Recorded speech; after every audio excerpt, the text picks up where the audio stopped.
안녕하십니까. 오늘의 AI 인공지능 AI 활용 지도사 과정을 맡게 된 조영덕입니다. 오늘은 저희 인공지능의 발전 과정을 살펴보겠습니다. AI가 어떻게 탄생됐고 AI의 개념의 탄생부터 생성형 AI까지 오늘 한번 논해보겠습니다.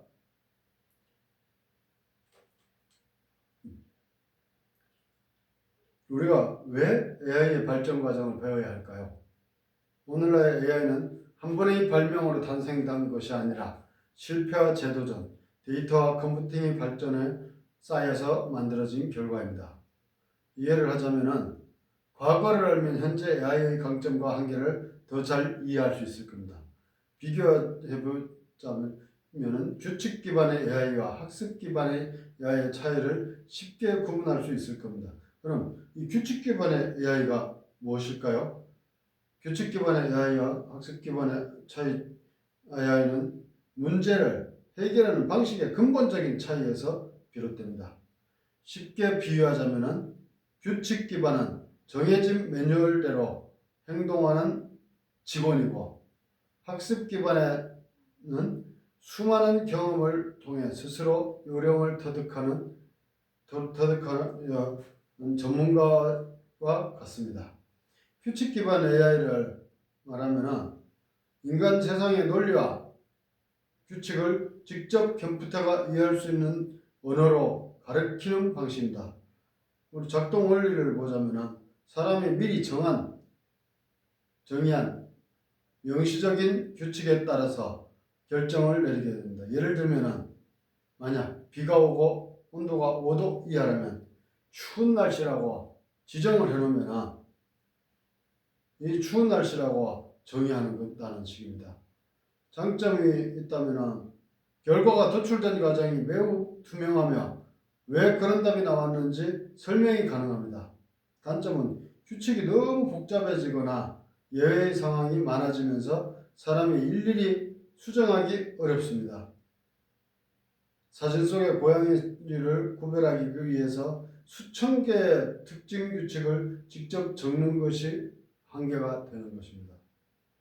근데 그럼 학습 기반의 AI는 어떻게 구분될까요? 학습 기반에는 인간이 규칙을 주는 대신에 수많은 데이터들을 모아서 그 데이터를 컴퓨터가 스스로 패턴을 찾아내게 하는 방식입니다. 작동 원리는 상대한 양의 데이터를 통해 입력값과 결과값 사이의 상관관계를 스스로 학습합니다. 최근 유행하는 생성형 AI나 딥러닝이 여기에 해당됩니다. 장점은 사람이 미처 발견하지 못한 복잡한 패턴을 찾아낼 수 있으며 데이터가 많아질수록 성능이 비약적으로 향상되게 됩니다. 단점은 결과가 왜 그렇게 나왔는지 명확히 설명하기가 어렵습니다. 블랙박스 문제가 존재하며 양질의 데이터가 필수적입니다. 가짜를 입력하면 가짜가 만들어진다는 얘기입니다. 주요 차이점을 비교하자면 규칙적인 AI는 명시적인 규칙을 하는 거고, 데이터와 기계, 학습적인 기반을 보면은 데이터와 기계의 학습에 의해서 나온다는 겁니다. 정해진 틀에서만 만들어지는 거고, 규칙적인 AI는 정해진 틀에서만 만들어지는 거고, 새로운 데이터가 적용하여 확장이 가능합니다. 가끔 가다가 AI가 거짓말을 한다고 하죠. 거짓말하는 게 아니고 그렇게 우리가 입력을 시켰기 때문에 그렇게 이해하고 그쪽으로 발전됐을 수밖에 없는 것입니다. 법률 회계 시스템 같은 관리는 규칙적인 AI 기반으로 이미 정확하게 정해진 룰대로 하는 겁니다. 이미지 인식이나 창작하고 하는 행동에 거의 학습적인 기반의 AI가 발전될 겁니다. 도메인 전문가나 지식 전수한다면 데이터와 사이언티스트 데이터 관리를 주로 한다는 겁니다. 오늘날 AI 기술은 이 두 가지를 적절히 섞어서 사용하는 추세입니다. 예를 들어 학습 기반 AI가 창의적이고 복잡한 답변을 내놓으면 규칙 기반의 시스템이 그 답변이 윤리적인 가이드라인을 벗어나지 않았는지 검열하는 음식으로 상호 보완하며 발전하고 인공지능 교육이나 실무에서 이 차이를 이해하는 것은 그 어떤 도구를 언제 사용할지 결정하는 아주 중요한 기준이 됩니다. 이 전망을 보자면은 미래의 교육, 산업, 일자리 변화도 더 현실적으로 볼 수 있습니다. 마지막 한 줄 정리를 하자면 AI의 역사는 사람처럼 생각하는 기계를 만들고 싶다는 오랜 도전의 역사입니다. 배경을 보자. AI 탄생기에 배경을 보면은 컴퓨터가 계산만 하는 것이 아니라 생각도 할 수 있을까?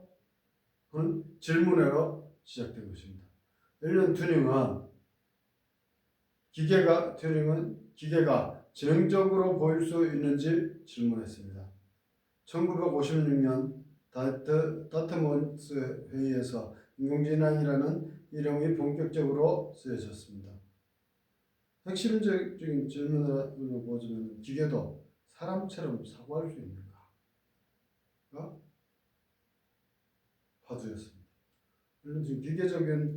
앨런 튜링이 기계지능의 가능성을 철학과 수학으로 제시했고 다트모스에서 AI 연구가 하나의 학문 분야로 출발하게 됐습니다. 초기 프로그래머로 간단한 문제풀이와 논리 추론을 시도하였습니다. 기대와 침체 그리고 전문가 시스템을 보면은 초기 연구에는 큰 기대를 받았지만 실제적인 성과는 제한적이었습니다. 컴퓨터가 성능과 데이터가 부족해서 AI 겨울이 찾아오기도 했습니다. 높은 기대에 비해서 번역, 문제 해결, 로봇 지능까지 빠르게 가능할 것이라고 예상했지만 생각보다 발전하지 못했죠. 그 발전하지 못한 이유는 뭘까요? 데이터가 부족합니다. 여기에서 성과가 기대에 못 미쳐서 투자와 관심이 줄어들었습니다.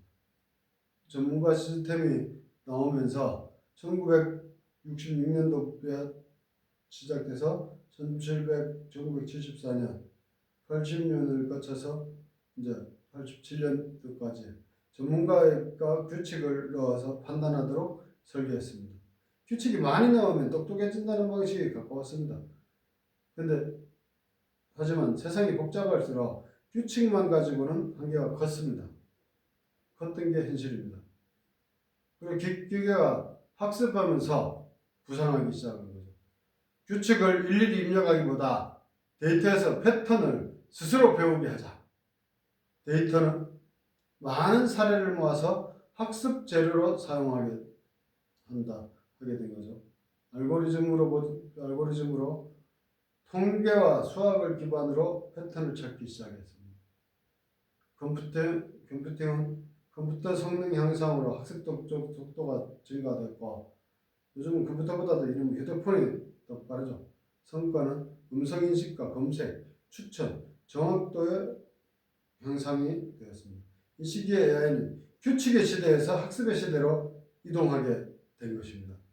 1990년대에서 2000년대까지의 발전 과정입니다.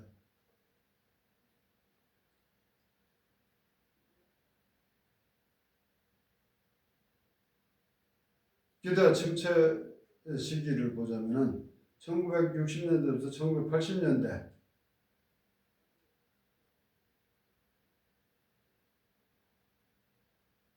2010년대가 들어서면서 딥러닝 혁명이 일어나기 시작했습니다. 딥러닝은 인공신경망을 깊게 쌓아서 복잡한 패턴을 학습하는 방식입니다. 특히 이미지, 음성, 언어 처리에서 큰 도약을 만들었습니다. 왜 크게 발전했을까요? 그동안 쌓인 데이터가 훨씬 많아졌습니다. GPU를 통해서 연산 성능이 향상되었고 학습 구조와 기법을 개선했습니다. 이미지를 인식하기 시작했고 음성 인식을 시작했고 자연어가 처리가 가능해졌습니다. 사물 분류도 분류 정확도도 눈에 띄게 상승했고 말을 글로 바꾸는 기술이 실용화되었습니다.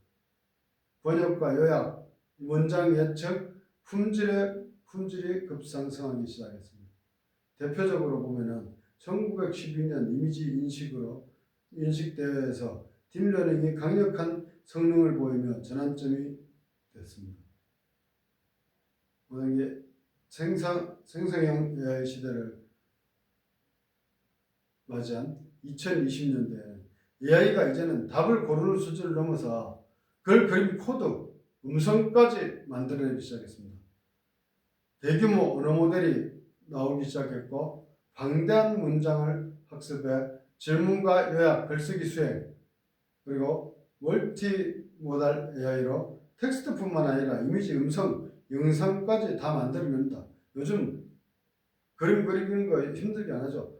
AI에 그려줘 하면 다 만들어주고, 그럴수록 이제 광고 디자이너도 필요가 없어지는 시대가 올 것 같습니다. 생활 속으로 확산돼서 이제 교육, 행정, 디자인, 상담, 검색 등 다양한 분야까지 적용되고 있습니다. 특히 식당, 음식점, 이제 사람의 역할이 점점 없어지죠. 예시를 보자면 챗봇, 이미지 생성, 자동 요약에서 번역하고 문서 작성, 보조하고 개인 맞춤형 추천하는 거죠. 인공지능이 어떻게 진화했을까요? 탄생기에는 질문에 시작을 했습니다. 자꾸 물어보기 시작했죠. AI 겨울이 있었는데 그때는 한계를 느낀 거죠.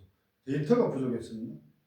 대답하는데 대답할 말이 없었죠. 다시 질문해야 되고. 그래서 기계적으로 학습해 데이터 학습을 계속 쌓아넣어서 이제 기계적인 학습이 됐고 딥러닝이 시작돼서 패턴을 이해하고 확정하기 시작했죠. 이제는 생성형이랑 그동안 쌓인 지식이 너무 많으니까 그걸로 콘텐츠를 저절로 생성하기 시작했어요.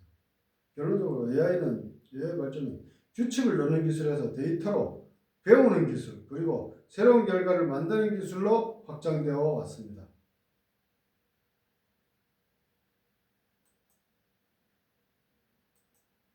감사합니다.